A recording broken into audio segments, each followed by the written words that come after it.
મારા પપ્પા, મારા દીદી, સવ્યા અને મારા મમ્મી અને મારા પપ્પા.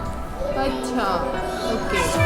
અને મારી મમ્મી, મારા પપ્પા, મારી દીદી, પછી દાદા? દાદી. હા, પછી અંકલ આંટી નથી? સ્વરા છે. પછી બીજું કોણ છે? પછી જીયા નથી? હા ઓકે. બીજું તને સૌથી વધારે કોણ ગમે છે? દાદા ગમે, મમ્મી ગમે? બોલ, કોણ ગમે છે? બોલ. દાદા. દાદી ગમે છે. સૌથી તને કોણ ગમે છે?